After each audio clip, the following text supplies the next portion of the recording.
Le film Timbuktu du Mauritanien Abderrahmane Sissako, extrêmement bien reçu par la presse et les festivaliers à Cannes. Il est d'ailleurs pour l'instant l'un des favoris pour la Palme d'Or parmi les 18 films en compétition.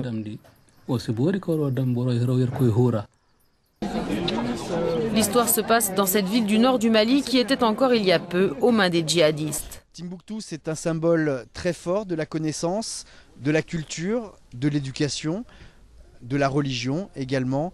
C'était important pour vous que ce film se passe dans cette ville ? Oui, je ne pensais pas qu'après le film Bamako, j'irais à Tombouctou. Moi, en appelant mes films Bamako tantôt, Timbuktu après, c'est d'abord une façon de changer le centre du monde.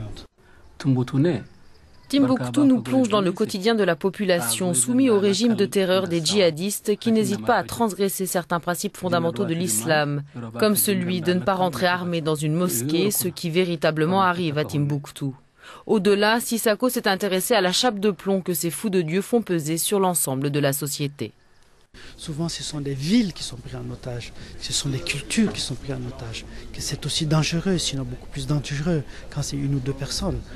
Et donc, c'est ce préjudice causé à une religion, c'est ce préjudice causé à des traditions et qui a été pour moi en tant qu'artiste quelque chose d'insupportable. Je l'ai vécu, j'ai souffert de ça et j'ai essayé de jouer mon rôle, c'est de témoigner.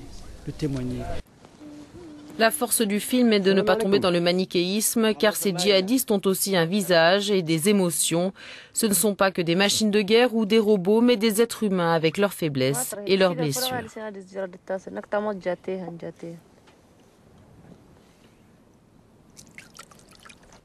Chaque personnage, à travers le rôle qu'il joue, pour moi, il doit les donner un message.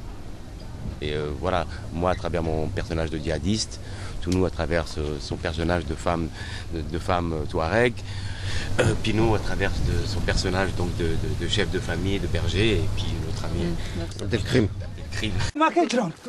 Le fil rouge du film, la vie d'un couple de bergers touareg confronté à la loi coranique appliquée de manière arbitraire et lapidaire.